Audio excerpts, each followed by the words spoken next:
This episode is brought to you by my friend Blanca and a million other people and their legendary quote on sales, "The fortune is made in the follow-up." Welcome to the Stephan Dyer Podcast, my people.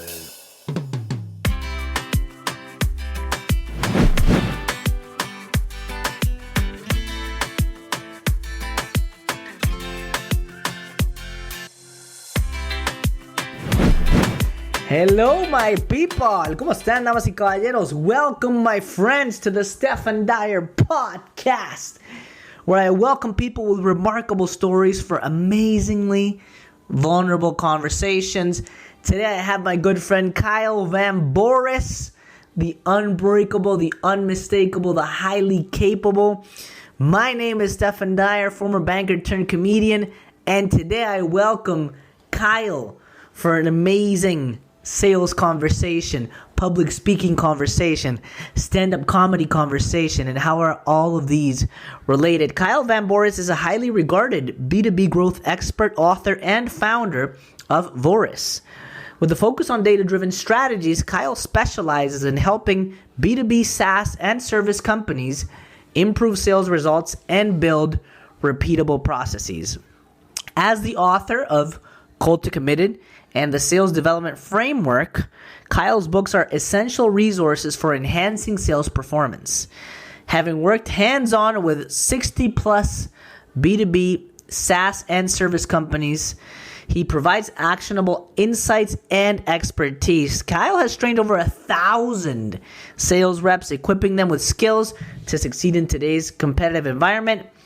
You are in for a treat on Kyle's insights to take your performance to the next level. I want to give you a sneak peek as to what's going to happen, what already happened in this conversation. Ooh, mystery. I asked Kyle what cultural nuances should newcomers be aware of if they want to get into sales, how to maximize success when a lot of their credentials and experience is not really validated in Canada, how to do networking and how to do follow-ups with decision makers so that they can take you into consideration, how to use meaningful conversations in cold calls, cold call openings, the importance of tonality in sales calls. This is huge, by the way. Kyle's take on preparing and scripting for speeches and sales calls, the parallels between sales and stand-up comedy, and more, my friends. If you like this episode, please follow us on Instagram at Stephan Dyer and Kyle Vamvouris. We don't have any sponsors. We don't want any sponsors. Maybe we do. But we don't have any commercials so that you can understand, so that you can enjoy, so that you can really process this whole episode with no interruptions. And all we ask of you is that we get a follow. Subscribe. We really appreciate those. And if you really like the episode, send it to one friend. That's all we ask for. And if you're interested in my upcoming shows, especially Latin Comedy Fest in Toronto, October 21, 22, and 23, the best 25 Latin comedians from 11 countries, 3 nights in Toronto, Canada, October 20, 21, and 22. Buy your tickets at Latin Comedy Fest. It's 80% sold out as we speak. So when this episode comes out, there may be only a few tickets left.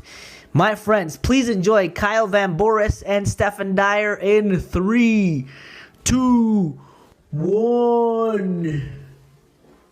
Go. Welcome to the Stephan Dyer Podcast. I have here the unbreakable, the unmistakable, the highly capable, the invincible Kyle Vamvouris. How are you, my friend? I need to start every morning like this. This is great. I'm doing excellent. How are you? Very good. I am your biggest hype man. From now on, as some of you know, we met each other at through Dan Martel, and I basically, when I hear you talk in the calls or in the meetings, I'm like, I want to be Kyle's friend. I want to get to know Kyle. He looks like he knows some stuff I don't, and you just have like an overall super positive vibe, man. So thank you for being here. I appreciate it. Well, yeah, thank you for having me. This is going to be a lot of fun. I'm looking forward to it. Absolutely. So let's jump right into it. I have like 6 or 7 questions that I really want to ask you. But as you know, the audience of the Stephan Dyer podcast is highly newcomers in Canada, in North America, primarily Latinos. And I have a not-for-profit called Not Working to Networking, where we help Latino newcomers achieve meaningful jobs. And a lot of my not-for-profit people listen here. So I want to ask you, when you talk about in your bio that I read in the intro, when you talk about helping B2B SaaS and service companies improve sales results and build repeatable processes, if you had to explain this to a 15-year-old, how would you break it down in plain English? So, man, if I were trying to just simplify it all the way down, I'd probably start by kind of laying the foundation of what a business needs to operate, which is money. So at a certain point, you have to get money from your customers in order to be able to do whatever you want to do in your business. And what we do is we help organizations make that process work without them. And that's ultimately the goal, right? So you have, you own a business. You can, at first, you're going to be involved in the sales process. You're going to be selling, and then you're going to bring on somebody else. They are going to sell for you, but you're going to be heavily involved. Eventually, as you start maturing as an organization and you're going to market and you have more customers, you need that to operate without you to a certain extent. I mean, you'll always be involved in the sales process in some capacity, but the further away you can get from it, typically the better, because it opens up your time to focus on other areas that might be higher leverage. I love it. It sounds a little bit like a book that I've mentioned here a lot, which is like the E-Myth a little bit, where sometimes founders and owners, I always give the example of like, hey, Kyle, somebody, you bake these amazing pies. And it was like, hey, Kyle, you're like, what an amazing pie. You should open up a bakery. But the skill set required to bake the pies, the technical skill set, is not the same skill set required to run a business that does pies. So what you loved was to bake the pies, and now you're running a business that does that, and now you hate your life. Now you're and now you're the obstacle for it to grow. So in other words, it sounds like you put all these things in place so that the owner and even the decision makers at the top are not an obstacle for it to continue to grow. Yeah, that's definitely a big part of it. I can actually tell you a real story about that. So when I was a sales rep, this was a while ago, whenever that was, I had a side project that I was working on. So I've always been a huge fan of tabletop card games. So my favorite is Magic the Gathering. This is like, have you ever heard of it? It's a tabletop card game, like a strategy game. No, I have played a lot of board games and card games, but not that one. I'm more of a Texas Hold'em kind of guy. Perfect. Well, a lot of the strategy for this game is derived from poker. And anyway, a new game came out at one point that a lot of people in the community were picking up, and it sort of grew like wildfire. So what I decided to do was create a content website, writing articles about like the best decks to play, things like this. And it blew up. It got really popular. We were doing like 1 million views a month. And this was before Twitch and everything was popular. We had a competitive team that was traveling all over the globe, competing in tournaments, and we were winning the vast majority of them. Like, we were completely dominant in this game.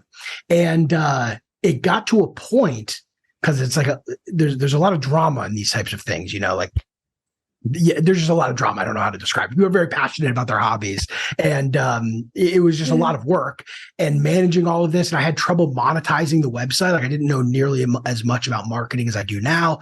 So I had trouble monetizing the website. Like, it was just a huge hassle. And anyway, long story short, I ended up selling the website to get out of it, but it sucked all of my passion away from me for something I really liked, which was these tabletop card games, because there was this management burden that I was running into. And even with a background in sales, this is a whole different world. This is a consumer facing business. It's not selling to other businesses. I just wasn't at the point in my career to be able to manage that type of organization. And ultimately, it's not around anymore. Even the person who I sold it to ended up shutting it down a few years later. Absolutely. And I know a lot of people who, for example, I'll give my example. When I was working at Scotiabank for many years until I quit in 2017 to pursue my career in stand-up comedy, it almost feels, and my business partner says this a lot because we both quit to do stand-up. We almost like wrote more stand-up and did more stand-up stuff when we were at the bank, because it was like the escape, it was the enjoyment. And as soon as it became the thing, like the admin stuff kept piling up, and for us to teach the courses and this, and now managing people, and you need to kind of make that space so that you don't become a bottleneck, and you're able to still enjoy. Like Dan says, don't like not work in a company that you end up hating, especially your company, you know?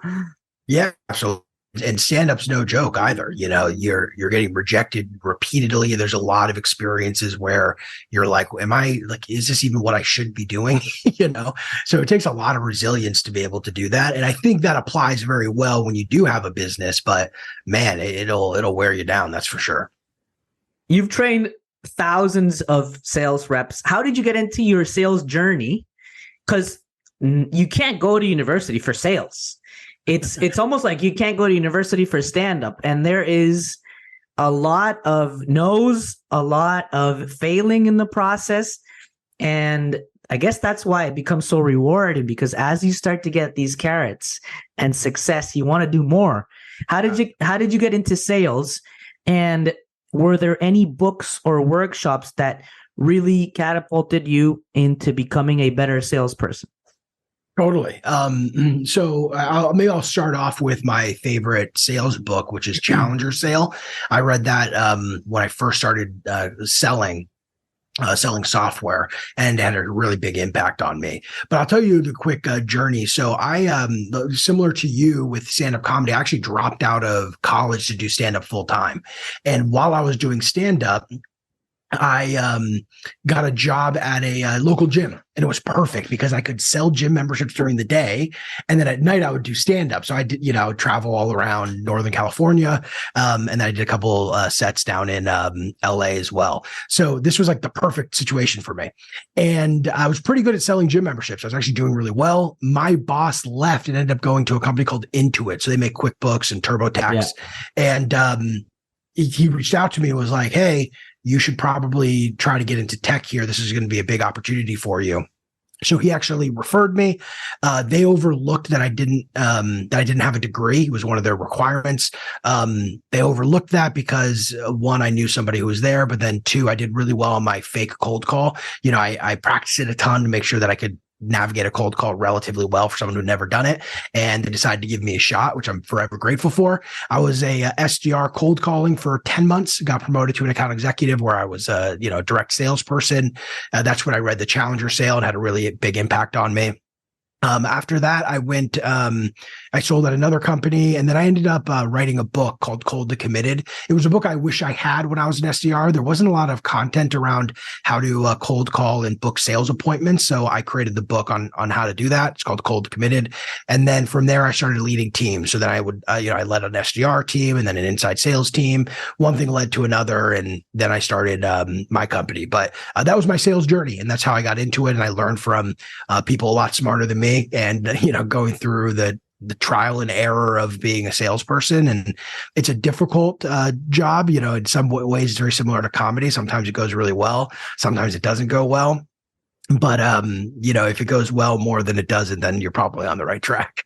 Oh, 100%. And sometimes you're on a high because you had a good show or a good call.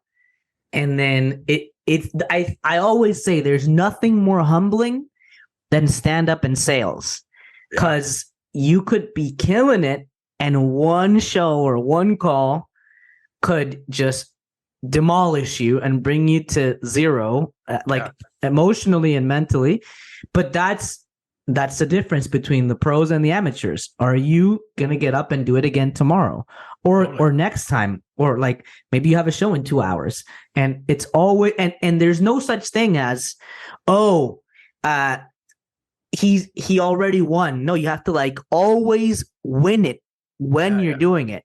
So I highly respect. No wonder you're so good at sales, because you got that stand up in you. I love it. Well, it's helpful. It's helpful to be able to perform in any environment. I will say one thing that's that was really helpful is when you do stand up, and maybe not everybody is like this, but this is definitely how I was.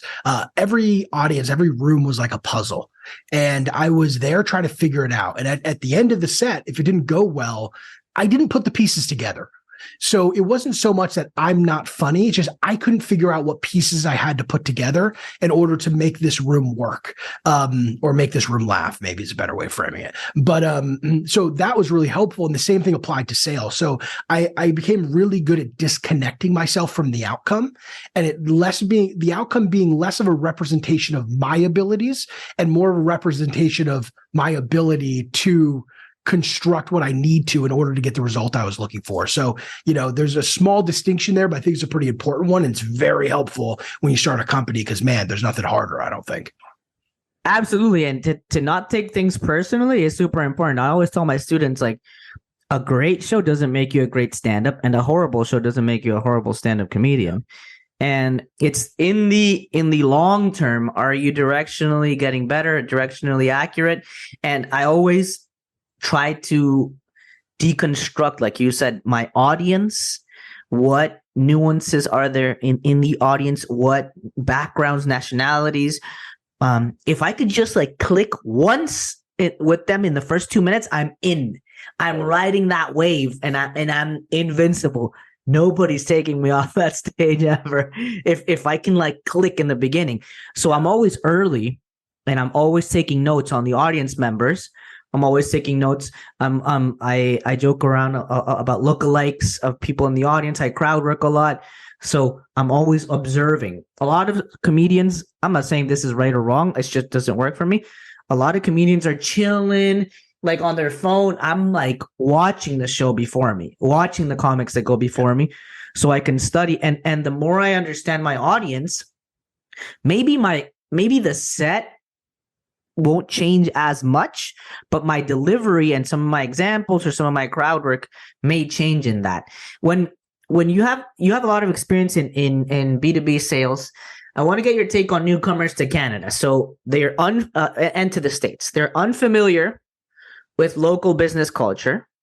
They want to adapt and integrate themselves into B2B SaaS and service in the service sector. If they want to adapt and get into it, get a job into it, what cultural nuances should they be mindful of if they want to get into this sector in San Francisco, in the States, in Canada? So maybe a couple of things to talk about here. So the first thing is every like when it comes to business culture, there's obviously some, I don't know, fundamentals that apply most places, but a lot of it has to do with the local community. This is actually something my wife is really good at, and I'm less good at, which is like really tapping into a community locally. So what I would recommend to anybody who's first starting is just talk to people who own businesses in an industry that you want to be in, or people who have the job that you want to get. But I prefer talking to the people who own the businesses and just try to understand their perspective. What do they look for? What challenges do they have? What things go really well? What do they enjoy about what they do? And like really try to understand their perspective on things. And if you can find yourself able to hold your own in a room with somebody who is somebody you want to work for, or somebody who owns a business similar to the one that you want to start, then you'll usually be okay. Because a lot of what I find when it comes to like cultural differences is really EQ, emotional intelligence. So your ability to connect with other people. And I would spend a little bit more time listening, asking questions to people that you're going to be interacting with, so you can better understand how to navigate those social situations, especially if it's something you struggle with. When you shared your example about them overlooking or letting you work into it without you having the university degree, it's kind of similar to newcomers here, because they have a degree in Venezuela, Colombia, Mexico, Peru, Chile, and a lot of people here in the States and in Canada, they don't understand like La Universidad de Chile. They don't know these universities. They don't know these companies.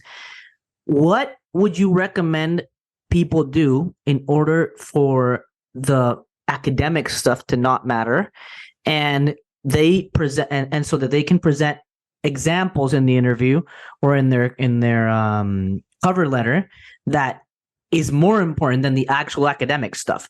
Because sometimes the language barrier is big. Yeah. Is it practicing like so many times your cold call? Is it showing examples of what you've done in your community? Is it volunteering? What have you seen? Because you've trained a lot, you've interviewed a lot of people. Could you share any examples of people who you've seen that may not have had the experience on paper required, but they showed other stuff?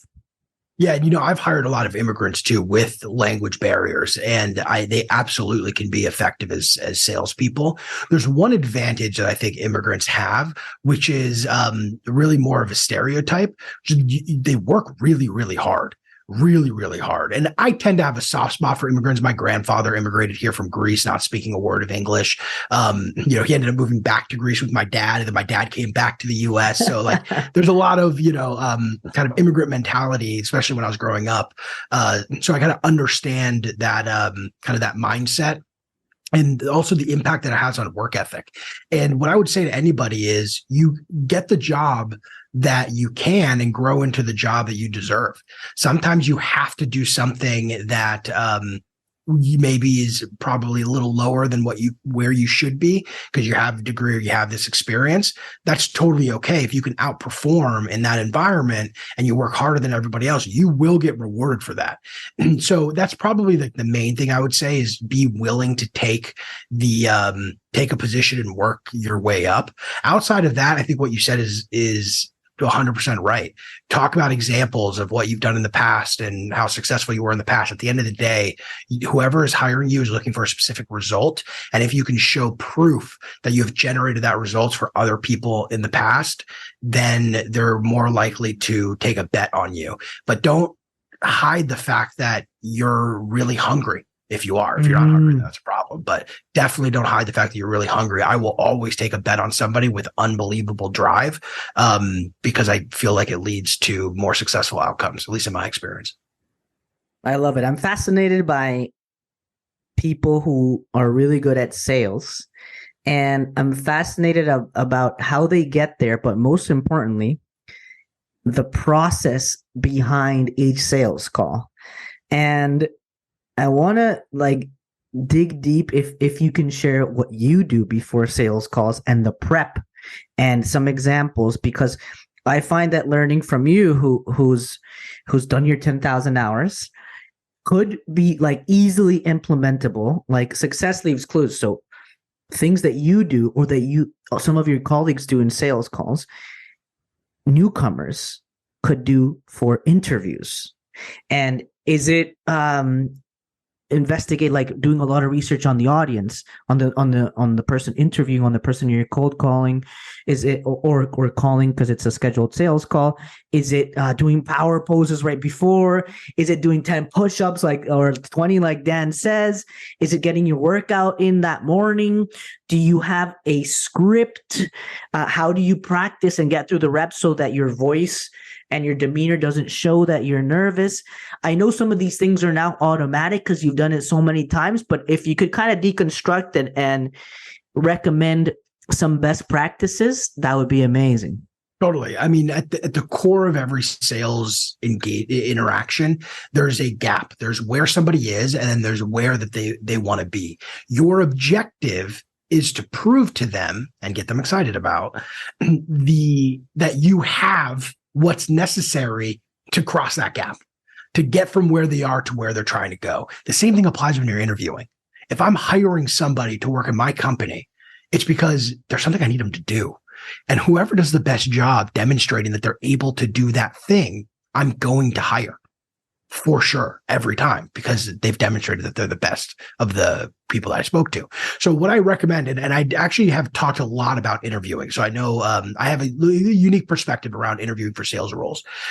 I think the most important thing you can do in an interview for a sales job is actually for any job is to ask a lot of questions. If the interview is you asking more questions to the person who's supposed to be asking you questions, you're usually in a really good spot. You come across very different. So, of course you have to answer questions that get asked to you, but I would ask them what they're looking for. I would try to understand, like, do the research, understand their company, who they target. If you don't fully understand how they provide value to their customers, ask them. It's like, it's really funny that we treat these interviews like you're supposed to like know all this stuff. No one expects you to know anything, right? Like especially if it's like more of a complex product. So do your best to understand. But if you have questions you don't fully understand, I would ask. And I would say like, hey, so I was looking at your website and it said you guys do, you guys help, I don't know, retain your existing customers through emails and like text stuff. Curious, can you share with me a little bit more on like how that actually helps retain the customer? And then have a conversation and then ask other questions, like make it more of a conversation and less of an interview. And that typically does a lot better. And it shows that you're actually engaged and you're interested and you're not just there for an interview. Absolutely. I have a unique take on that too, and I 100% agree. I actually probably got, in 7 years at Scotiabank, probably got my friends like 45 jobs at Scotiabank and got like their friends and my friend like 200 interviews or more. I don't even remember. And that's how I have my not-for-profit. We've helped hundreds of Latinos get meaningful jobs and interviews and internships, because I like to see it this way. Okay. I don't know. I think I now know why, but I became one of the youngest senior managers at Scotiabank, and not being that smart. I'm okay smart, but the other people that like, I see the interviews this way. 20 people are applying, let's call it, or 100, but 20 people get shortlisted and maybe 10 get interviewed. And if you're getting interviewed, you probably have a similar resume. But why would they pick you? Why would they remember you? Asking questions is a great way so that they remember you. I know on your Instagram, you have incredible reels about sales, and the one that you posted yesterday or today, you talk about meaningful conversations with clients to better understand their situation, as opposed to just like getting the script in this cold sales call and it being very transactional. So one of my favorite quotes is, relationships move at the speed of vulnerability, and vulnerability builds trust. And those meaningful conversations kind of build a stronger relationship with that person. Yeah. But I really want to get your take on, how do you do that in such a short time, which is a call, so that it doesn't come across as fake, but it still accomplishes the objective of a meaningful conversation? Yeah, well, you asked something that's relevant to what they said. So first of all, if they ever say, do you have any questions for me? You need infinite questions. So you need backup questions that you can ask, but also you should be thinking, okay, what happened on this conversation? What question can I ask that's relevant to this conversation? Once you squeak in your own question, then I'll actually say it this way. Whoever is asking the questions is in control of the conversation. Yes. 100%. So once you ask questions, they're going to answer the question. Guess what happens? If they're not professionals at controlling conversations, you just ask another question. And now all of a sudden you're doing what no other candidate does. I've interviewed a lot of people, an unbelievable amount of people. Very few turned the interview into a back and forth conversation. So that's what I recommend. Think of something that's relevant that you can ask a question about. It helps to be genuinely curious. If it's a company you're interested in, it helps to be genuinely curious. And then ask a question about that. And then now you've opened the door to like a back and forth conversation where you can ask more questions. And that usually leads to a better result. But I will leave people with, whoever's asking questions is in control of the conversation. And who do you want to be in control of the potential job? You or them? You. So take control of the conversation, drive you there. I want to get your take on a popular, negotiating quote. And I'm probably butchering this one, but it's, whoever cares the least wins. Yeah. What's your take on that? It's great. I mean, look, at the end of the day, what they're really describing is this, it's more of an energy of like, I need to get a sale. The less you care about getting the sale, the better you're going to do. So, like, let's take me, for example. I don't really care if somebody buys from me or not, like buys our service. Yeah, sure, I do. Like, I want them to buy. I think they're going to be more successful if they buy.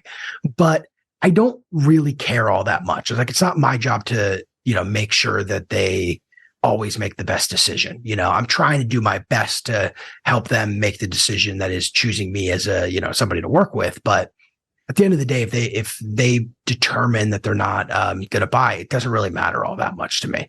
Now, some might argue like, well, it should really deeply matter. Yeah, maybe, but I don't really view it the same way. You're not attached. You're not attached to it. I'm not attached to that outcome. That is definitely true. And look, I have plenty of people who come back after a year, 18 months, and then want to buy from me. Could I have got them to do it earlier? Maybe. But again, like they chose to at the end of the day, and I'm in a position where I'm not too worried about it. Now, what happens is when things get difficult in your business, and you need people to buy. Well, now all of a sudden, like you start getting a little bit desperate, right? You're like, God, I really need a deal. I really need a deal. And you'll kind of push people in. Maybe they're not the best fits. If someone's a perfect fit, like it's really tough to lose that deal, because you're like, look, this is where we do our best work. But when you're desperate, you'll start blurring that line a little bit. And that's where it gets difficult. If the prospect can sense that you're just trying to get a sale, it tends to go less well. Now that's more B2B. Like I think B2C is a little different. I'm no expert in B2B, I'm no expert in B2C. I'm very much an expert in B2B. So B2C, I'm not too sure. Like, I go to the mall and some guy like wants to put lotion on me. It's a very salesy and aggressive. They're doing it for a reason. You know what I mean? It's not like, that everyone flees when that happens. So clearly there's something there. Or when people go door to door selling cleaner, it's like a whole pitch and it's like very elaborate and very salesy, but it works. So, who am I to say that it doesn't work? I'm just in the context of B2B. I just don't think it's, I don't know. It's all that effective.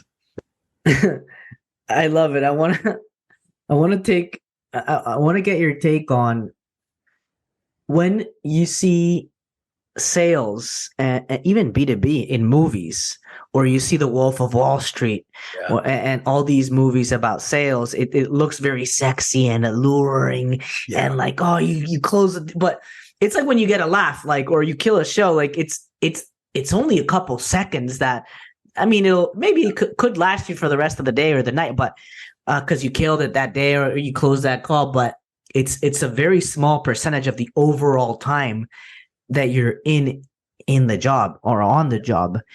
How, from so many years doing it, what could you recommend for salespeople to get over the hump of being in a bad spot? You haven't closed a deal in a while. You're away from your sales targets. You're starting to get pressure from your boss, and it's sometimes like, it's easy to get another sale when you just close one, but it's so hard to get out of that black hole once you're like in the negatives or haven't really closed any, or maybe there's personal stuff going in your life, or maybe other stuff isn't working and it just feels super hard to get out of it emotionally. Yeah. What do you recommend to these people to turn negative into positive as quick as possible? Look, you got to get your mindset right for sure. Like how when I was a salesperson, like whenever I went through a drought is what I called it. Whenever I went through a drought and I wasn't selling anything, I would almost view like the period of time that I'm not going to be closing a deal is finite. It's going to end. So the quicker I can get through this period, the better. So I would like just do more activity. So I'd have a radical focus on what I can control. I try to call more people. I try to have more, initial sales calls. Like I would do everything I could in order to get through this dry spell. So that's one thing, is like thinking a bit about your mindset. Another thing is, prepping for the calls, prepping your mindset for each of the sales calls. So one of the things I recommend to folks is doing a visualization exercise. I'm going to walk through it right now, but essentially what you do is you close your eyes and you think of a moment when you feel the most confident, most excited, most enthusiastic, right? So for me, it's always that walk from stage right to the microphone doing a stand-up set. And what you do is you close your eyes, you actually visualize yourself being there. You feel the emotions that you're feeling. You know, for me, it's like you could hear the audience. You start walking out, you see the light. You can only see the first couple of rows, right? But you're walking to the mic. You know, this is where I have the most confidence, the most enthusiasm. And you really try to put yourself back there, stand up, do whatever you were doing in those moments, and then enter the call. Right. So if you can give yourself 5 minutes before a sales call to like reorient yourself to a time when you did feel fantastic, where you did feel energized, confident, it resets your energy a bit. And then that call typically goes better, or at least your energy is a lot better for that call, which obviously makes the call go better. So that's what I normally recommend to folks.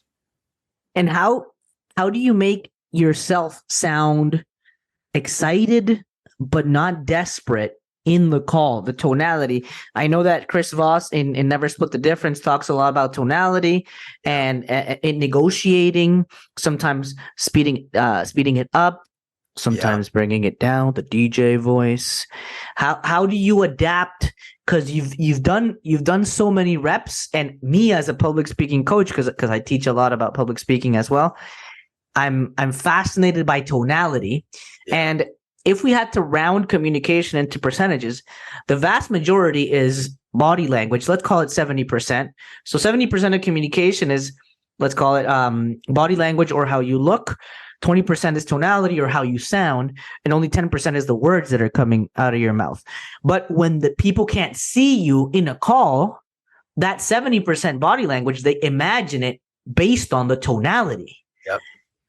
How do you adapt your tonality depending on the objective that you want to accomplish in the call? Yeah, it's funny you bring that up because I tell that exact same thing you just said. I say it all the time. I say it's, 70% body language, and remove body language. Like I do the exact same thing. It's funny you say that. I felt like I was listening to myself. So look, yeah, you're 100% right. Tonality is super important. What I tell people, first of all, tonality is very difficult to teach. Very difficult to teach. I did a bunch of theater when I was in high school. I've also, my dad took me to Toastmasters when I was 9. I've been speaking in front of audiences for my entire life. We used to go to seminars together. I saw Tony Robbins speak when I was 12. My upbringing, the people I looked up to most were orators, were public speakers, people who could captivate an audience. And tonality is a huge part of that, And you can learn a ton of it through theater, improv classes. I recommend to people your ability to demonstrate emotion with just your voice. Anybody who's done theater knows the stage whisper, being able to whisper on stage where everyone can still hear you, but it sounds like a whisper.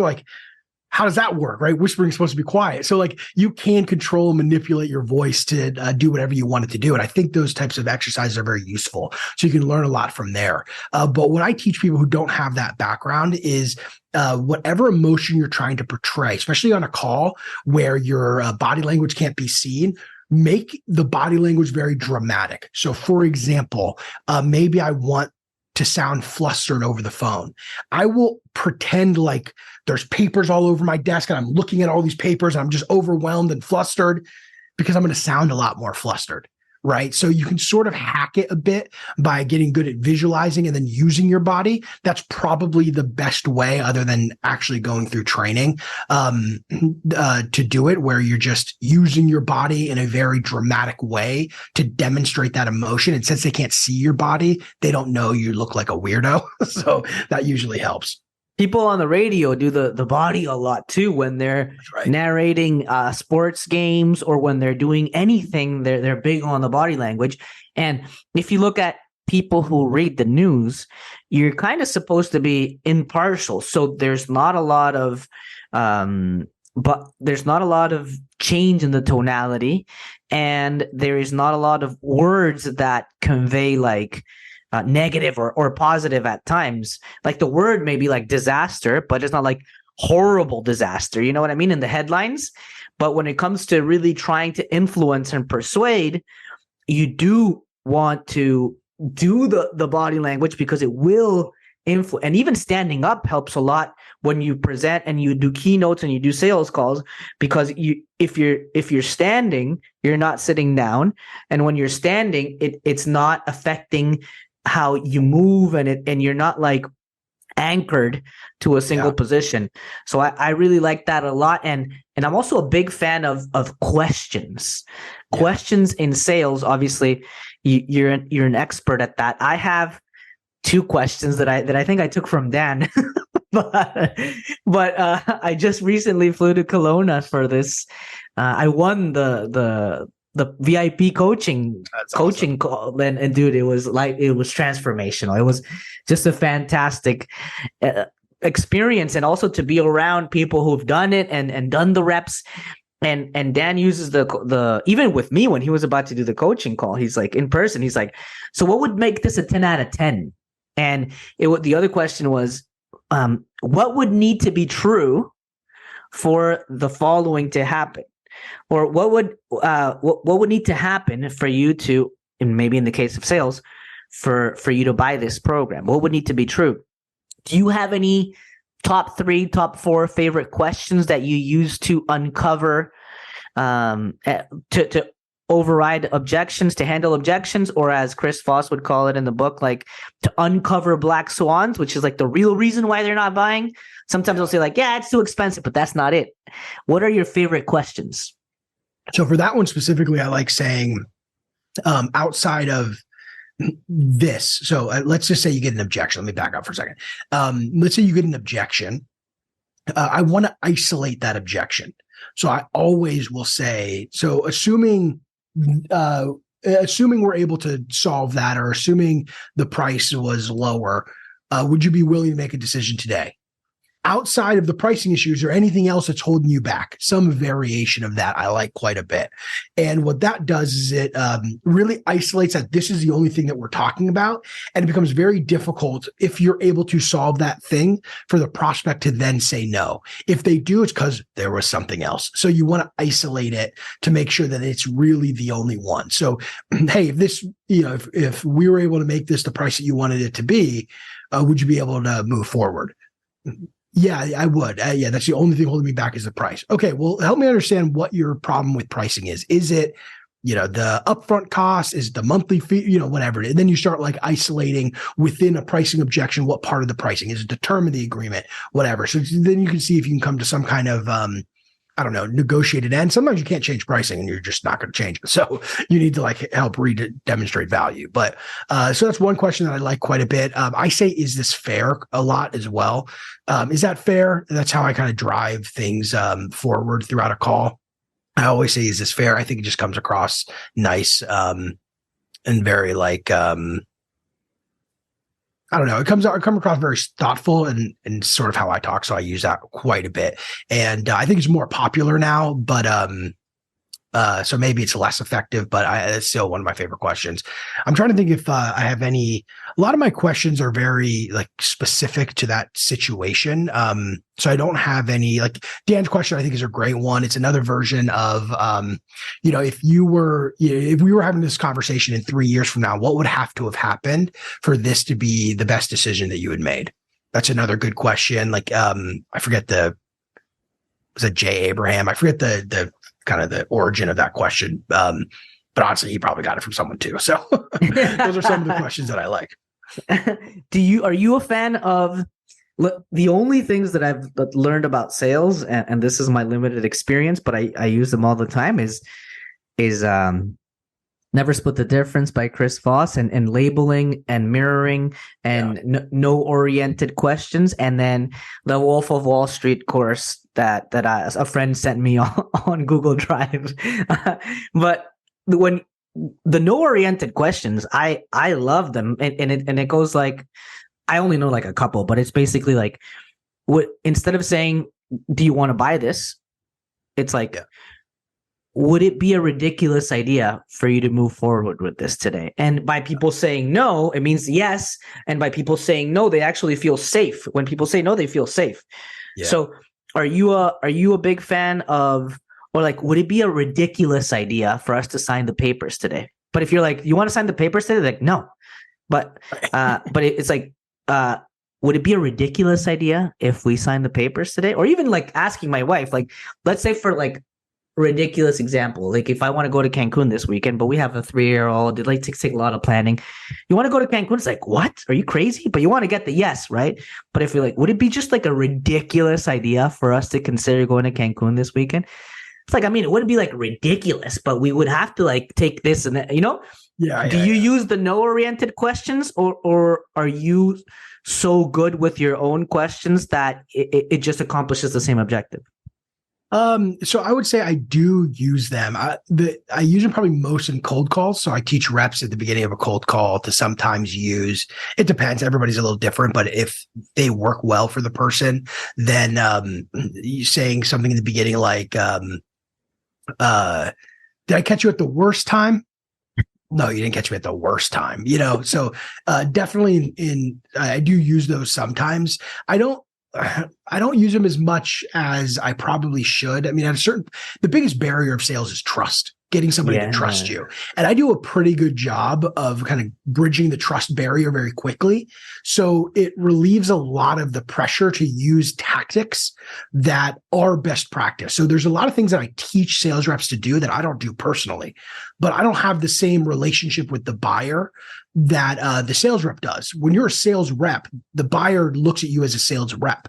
When I have a sales conversation with somebody, the buyer's looking at me as like the owner of a company who can help them solve a problem. Like it's a very different relationship. Yeah. So there's what I do and then there's what I teach. Some of the stuff I teach, I definitely do. And I try to have a lot of structure in what I do personally. Some of it's a little bit more natural because I've been doing it a long time. But that barrier of trust is probably the biggest barrier to bridge. And same with Chris Voss's book. He talks a lot about that too. Like a lot of the negotiations, like trust is a core part of it. And I think those no-oriented questions are a useful way to bridge that gap. I just don't use them as much, but I do teach them for sure. What would you say is the quickest way to build the trust and cold calls? Because from what I understand, I've never actually worked at a call center for my first year at university, but I only survived like 40 days because I got a job at Hollister at the mall, just talking to people. Funny. And I just love talking and great people and greeting people. But cold calls, from what I understand, you have to get past the first 20 seconds or 10 seconds. And maybe the first 10 seconds are super critical. How do you get them to not hang up and build trust in such a short time frame?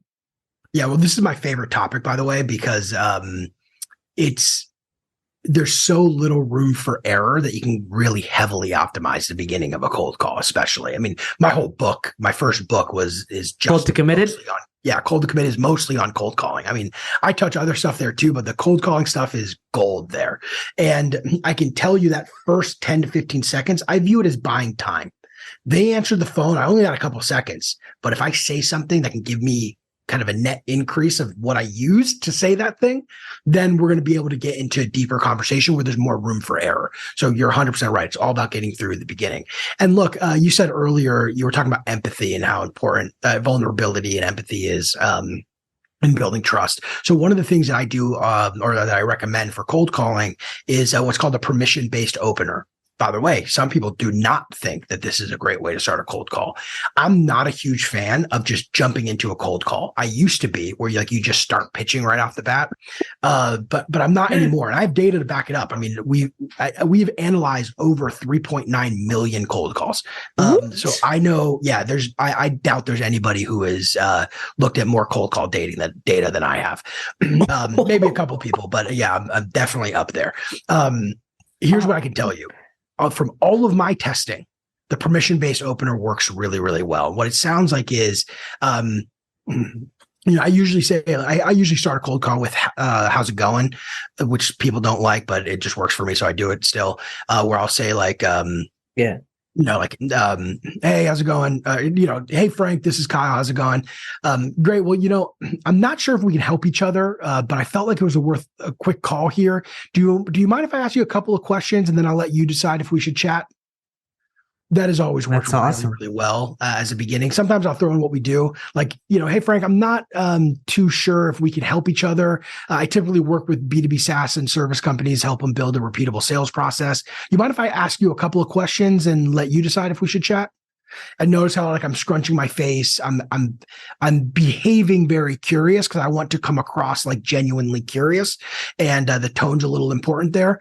That's always worked really well. If they say yes to that, it's the best return on time that you could possibly get, because what you just said wasn't that long, but it nets you so much time in exchange that it's always the best. Versus I felt like often with other ways of introducing a cold call, I'm always fighting for a couple of seconds, and there's a lot of pressure on everything that I say. This is a good way to relieve a lot of that pressure, and then I can ask another question with like kind of full freedom, and then I can open up a call and a full conversation from there. That's my goal, is getting into a back and forth conversation with the prospect, not pitching them and hoping that they like what I say.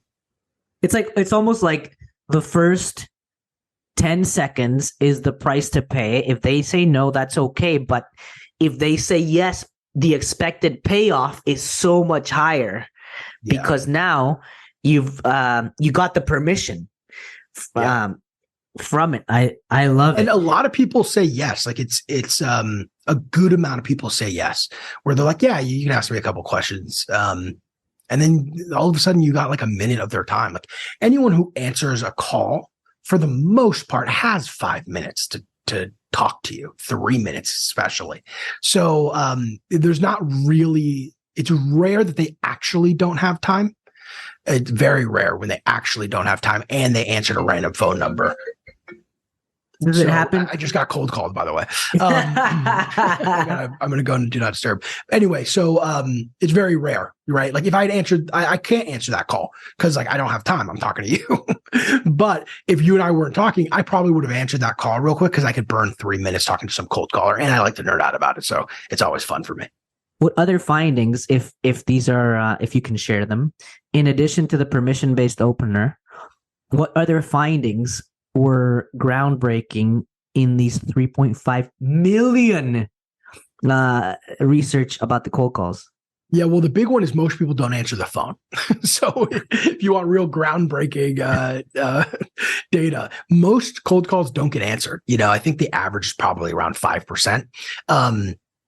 And it can go up to 10%. But if 10% of the calls you make get answered, like that's a pretty good number. How can we improve that number? That's like the next question that people always ask. It's pretty simple. You only call people that answer the phone.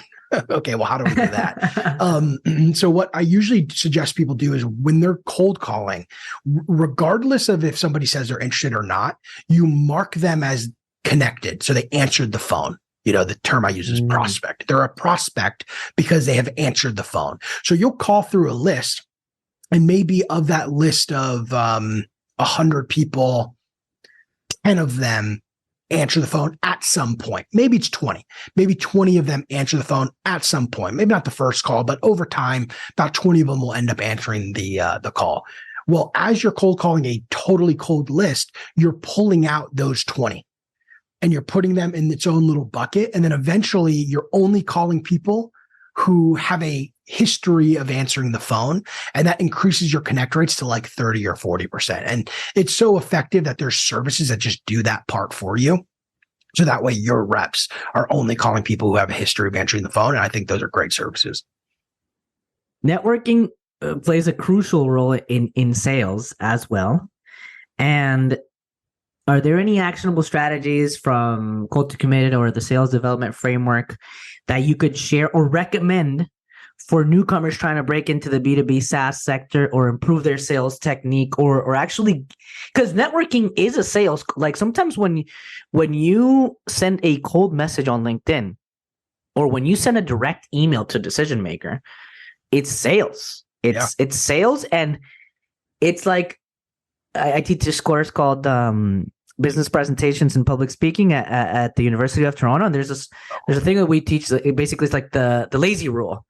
If the email is too long, whatever, I'm not reading. It doesn't matter if it says I'm winning the lottery, especially if it says I'm winning the lottery, I'm ignoring it.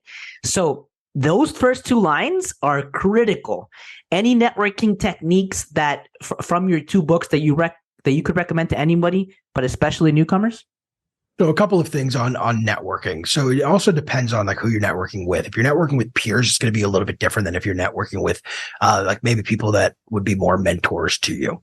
And I have advice for both. The first is kind of universal, which is you have to get really good at asking questions and being curious about other people and genuinely interested in what other people do and what other people know.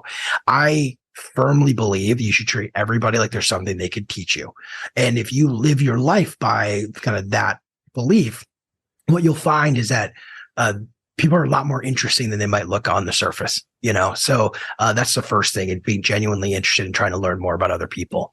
One thing that I have, which is somewhat interesting, this is post like I use this mostly for people who I would consider mentors, in order to like solidify that relationship of, hey, can I ask you for advice and you'll give me advice?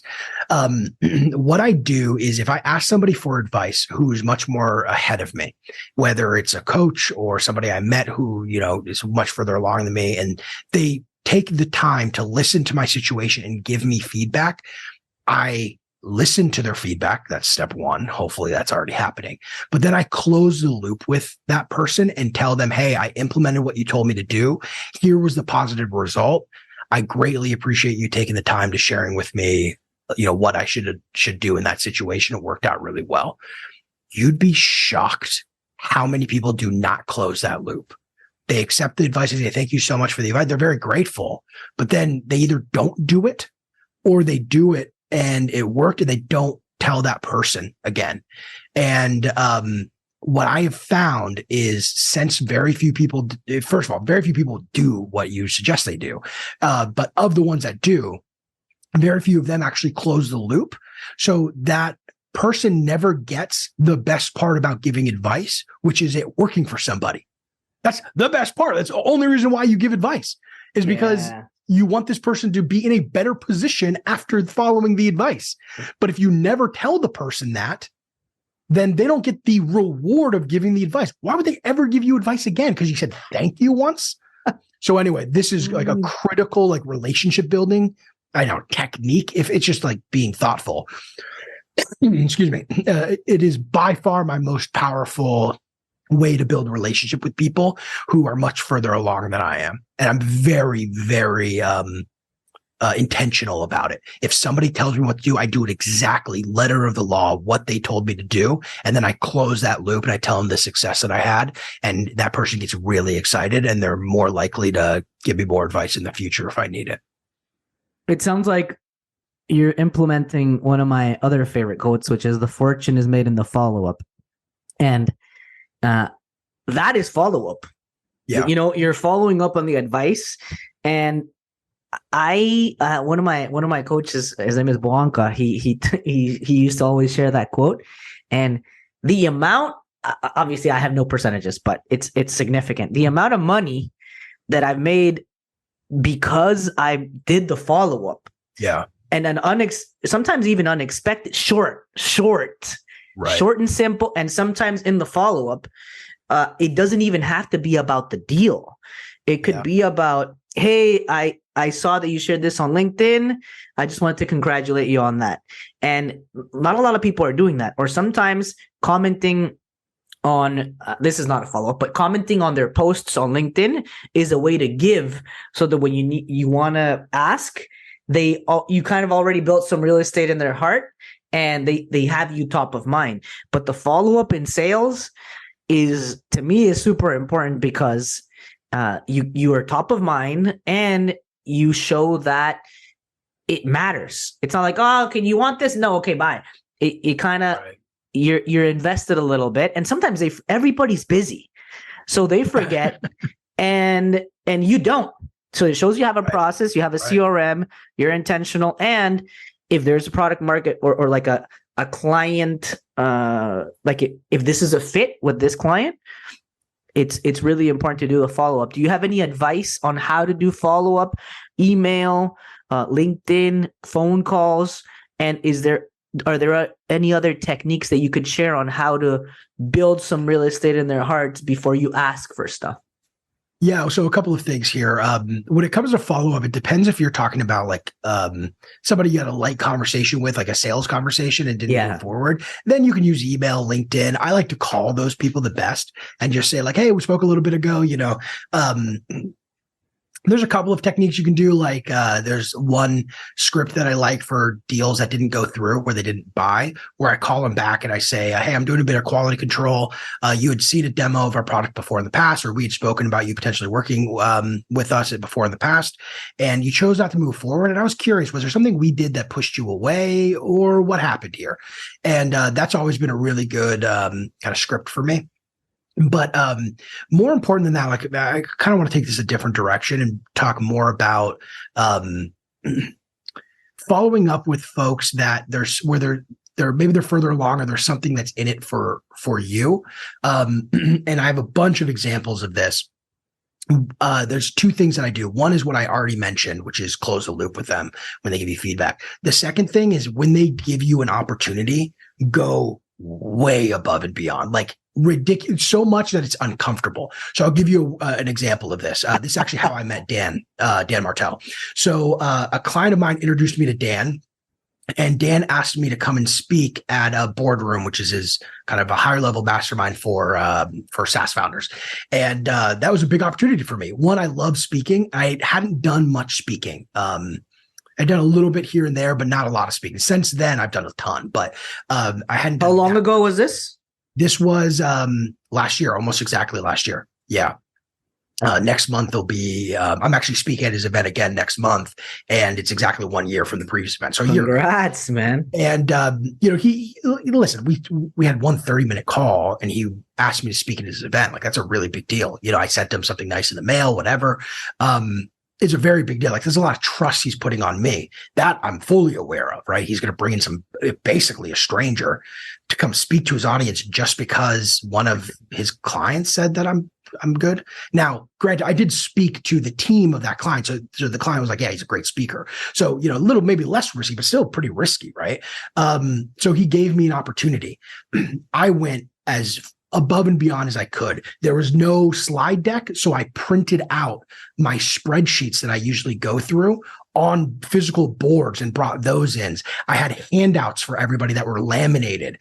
It was to the point where I was like, I might be going a little too overboard here, but I'd rather go too far overboard than not enough, because here I am like Mr. Weirdo. I'm the only one who has like beautiful print. I spent like $600-700 on freaking boards, and then another like $150-200 on making sure everyone had a laminated handout. Like, it was like silly.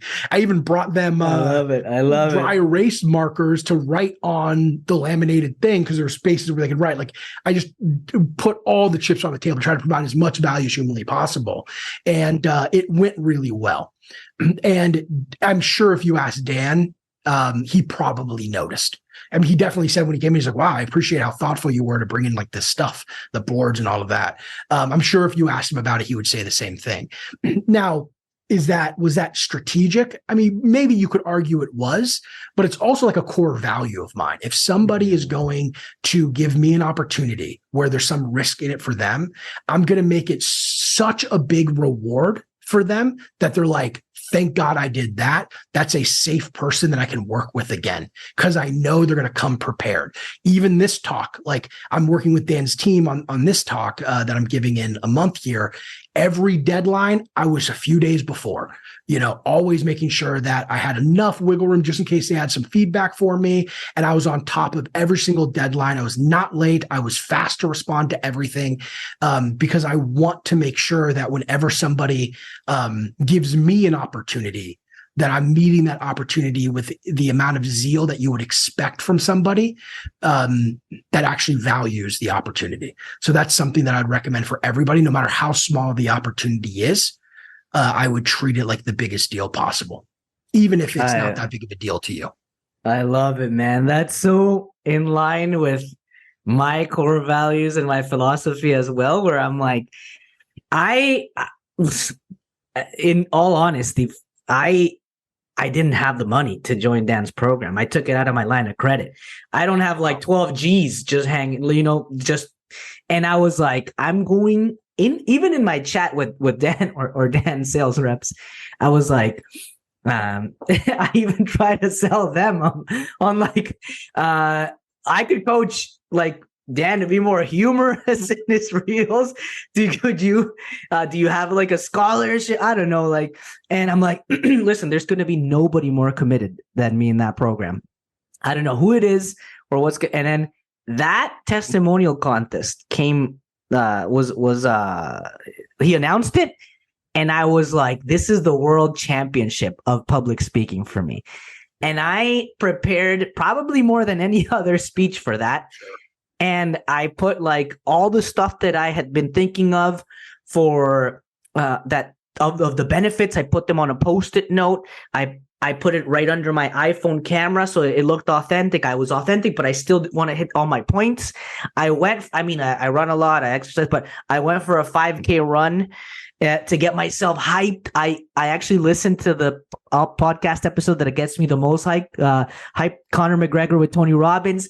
And I treated this like the world championship and in my mind, I was like, I'm going to win this whole thing. Even if I didn't, I prepared accordingly. So, and was committed to the whole thing. And once I was there, I prepared like crazy. I brought the numbers. I know he loves peanut butter chocolate. I brought some cookies and everything that he shares or anything, obviously about me or the testimonials. I've got so many people to buy that book and I am forever indebted in many ways, you know, and I want him to see me as a valuable resource and trusted partner. And this is how I treat pretty much everything when it comes to clients and everything. And that gives some dividends. It will bring dividends through time. Absolutely. Yeah, absolutely. Even if it doesn't work out that one time, like maybe you didn't win the testimonial contest, over time, if you over deliver for your whole life, how's it possible that things don't just work out, quote unquote? Oh, got lucky, whatever it is. It's like, sure, yeah, definitely true. But also the amount of effort I put into things that are seemingly small. You know how, like, let me put this in perspective. Let's talk about public speaking for a second. Yeah. You can give me any topic and I can give you what would appear to be a very well thought out, structured speech on the spot. Probably 30 minutes. I could definitely do 20. 30 is probably, tough depending on how much of an expert I am on the topic because I'm so well trained on impromptu speaking. Mm-hmm. I was in Toastmasters for a long time. One of the things in Toastmasters is table topics. So you have to like on the fly give speeches. When I was pretending to go to college before I dropped out, I was in a speech class. Every speech I gave, I improv'd. Whatever topic I wanted to do, I just improv the whole speech. I did improv for a long time. I did stand up for a long time. I could invent a speech about any topic, anytime, whether I know about it or not. There's no doubt in my mind.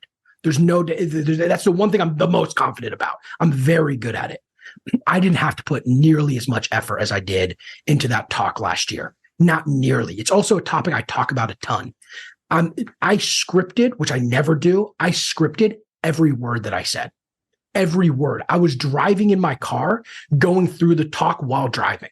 I never script anything. I haven't written a script for a speech since middle school when I tried to do the 8th grade graduation speech, and I didn't even get it. So like I don't script. I don't script YouTube videos. I don't script. This kind of stuff. I don't script anything. I don't have to have a script. I don't have to have boards. And guess what? People are going to be very entertained and they're going to go, wow, that guy's a great speaker, or that guy's a pretty good speaker, whatever they say. But you put in the effort, even when you don't have to. And it ends up returning to you, whether it be through the first, that person that you're doing this with or somebody else. Who knows? But if you just have a habit of over delivering, it always works in your favor. I'm a strong believer in that. I resonate. I agree immensely. And it's funny you say it because I've been at Toastmasters for 10 plus years now, and I never scripted a single speech out of my whole 10 years because my mindset is done is better than perfect. And I would rather do, let's just throw out numbers. 600 speeches, good speeches, none unscripted, just my 3 main points, intro, 3 main points, conclusion. And then what a lot of people do, which is maybe 25 perfect speeches in a decade, and they get so hung up on the perfect and the exact words and everything that they don't do anything. And the iterations, you improved so much through the iterations, more than 25 perfect, 600 good speeches, you will destroy any person because life is unscripted. Yeah. That's my take. It's funny. That reminds me of like a famous anecdote. You've probably heard it before, where a pottery teacher, I'm sure there's 1,000 variations of this, but a pottery teacher splits their class into 2. There's group A, group B. Group A is graded on 1 pot that they make, so it better be perfect. Group B is graded on the quantity of pots they make. So the more pots you make, the better the grade you get. And then the question becomes, which group do you think produced the highest quality pot? And the answer is group B, because they did it so many times and they weren't obsessive about the 1 pot that they were creating. So I totally agree with that. That being said, there is still a level of preparation that's helpful. Absolutely. I'm sure you've done this before, where you take a talk that you have worked through quite a bit, like maybe off the cuff, and then now you add a bunch of structure to it. Man, you can get some spectacular content with doing that. But I totally agree. Like I'm not a huge fan of scripting, but in some cases I will. And in this case I did, especially when you don't have a deck. Like this time I'm speaking next month.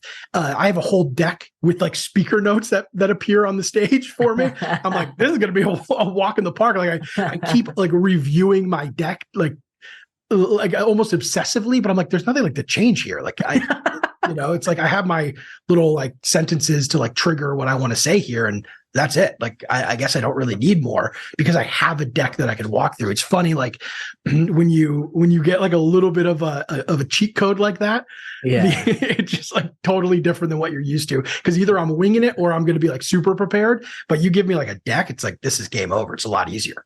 Absolutely. And to your point, it's like in the iterations, it's almost like from 5 minutes of stand-up when I was starting my career, I would practice it so much, the scripted part, that it sounded unscripted. Because totally. You're so like you learn to unlearn. You're so prepared that it now sounds like you didn't. But I mean, in a good way, like you're authentic. It doesn't come at the expense of being authentic. So that's what my test. You could probably read and it sound like you're just talking normal. Exactly. That's how the testimonial went. I had the structure, but it was only keywords. So it wasn't reading. It was only me sounding like I would sound. That's awesome. Dude, that's so fun. It's rare that I talk to somebody with so much speaking experience, or especially like with like Toastmasters and like some of the off the cuff stuff. But man, it's fun. It's something I truly enjoy, is being in front of an audience. And it's just kind of amazing the audience. There's such a unique relationship that people I don't think fully understand unless you've done it a lot. Like even if you just done it a couple times, you don't get it. But when you've spoken in front of an audience a ton, there's this unique relationship that you can feel, and you feel when it turns. Right. At first, they're like, who is this person? And I always say, like with stand up, like the quicker you can get somebody to understand your perspective of the world, the quicker you're going to be able to make them laugh. Right. And that's why famous comedians typically start a lot stronger than like amateur comedians, because everybody understands their perspective of the world. Yeah. Louis C.K. could kill on any stage ever because everyone knows who he is and they understand his perspective. Anyway, same thing. Like there's this relationship with the audience. They don't really fully know who you are. And then there's this turn where they get it. And they're like, oh, I understand this person. That person resonates with me.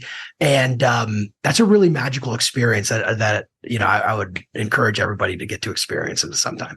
Absolutely. Once you've done the thousands of hours or reps, or the hundreds or thousands, you kind of understand that it's not even about the material anymore. Right. It's just you and them. We're in communion. We're hugging each other.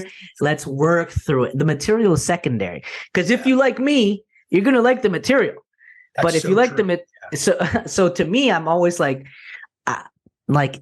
the other day I went on stage and the first one was Just for Laughs. It was my debut the other day at Just for Laughs. I opened for a big comic, and the next one was for a Dominican comedian in Spanish, but not part of Just for Laughs.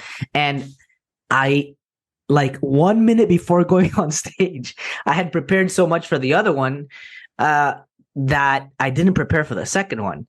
But it was like 1 minute before, and I was like, it's okay. We're gonna have a great time. And your body language reflects that too. The audience is just a reflection of you. So if you're like nervous and stiff, the audience is gonna be worried. So you kind of set the tone as well. Yeah, man. I mean, dude, I could nerd out about this for my entire life. Like even just when you're saying something and then you drop your tone and talk slower and you see people pull in, you know what I'm talking about? Like I do that on YouTube videos a lot where I'll like bring the energy and then I'll drop it real quick and then like elongate my cadence of my what I'm saying. And like, just when you're on stage, you can actually see it, which is like extra special because you can see people lean in a little bit. You can see that you're pulling people. I also know, actually our CMO jokes about this all the time. I did a talk for one of our clients to their sales team, which I don't really do anymore, but back then I did. And, I did a talk and I could tell I was losing the audience. So I like cranked the energy for just one section. So I had like one sentence that I basically yelled and it jolted everybody awake. And then I brought it back down and then they're now with me again. Like just that kind of, and you get that from doing it a lot, but like that kind of, comfort level with speaking in front of a group and being able to like understand that group setting, man, it's one of the coolest experiences that very few people will get to experience. If you've done 10 talks, you still probably aren't there yet. Yeah. Like you have to talk so much in front of an audience to really understand that back and forth. It's a really special thing, man. I could talk about this stuff all day. This is what I love, but like never can talk to anybody about because nobody fully gets it. This is fun. No, dude, I could talk about this for 2 hours, for days as well. But we're gonna start to wrap it up. I feel like when you understand, especially in sales and in speaking and in stand-up, which are in many ways very similar. Yeah. When you understand that you're not... One of my favorite quotes from the 1995 world champion of public speaking, Toastmasters, Mark Brown, who was also on my podcast, who's a friend. He says, don't give a speech, deliver an experience. So when you take this into everywhere, in your personal, professional life, stand-up, sales, training, compliance, KYC, whatever you want, when you make it an experience, people don't fall asleep. And when people participate, they learn more. So I wholeheartedly agree. And the last question of the podcast that everybody gets, it's a short question, but it's called the champagne question. And that's how we close every episode, is the champagne. And it goes like this. If we were to meet a year from now with a bottle of champagne, what are we celebrating in Kyle's life? In a year from now, probably this is not really a business one, but we're having our third kid. We're having a daughter in March of next year. So in a year from now, they'll be like 6 months or so, and we'll probably be celebrating that. That's fantastic, man. Congrats to you. Congrats to your family. I know you're doing great stuff. And I know you're a great dad because you can influence. You can influence with your tonality, with great questions, and negotiating bedtimes and influencing kids is also sales. And and negotiating with your wife and managing conflict with everybody and the kids and everything. I have a 3-year-old, so I know you're going to do great. You're already doing great. Thank you so much for your time, man. It means a lot. I didn't know we were going to go so much over time, but we're so passionate about these things that it ended up being an amazing conversation. Thank you so much, man. Thank you. Kyle, Vamvouris, and Stephan Dyer on the Stephan Dyer Podcast. Ciao, ciao. Gracias por escuchar el Stephan Dyer Podcast. Arrivederci, my people.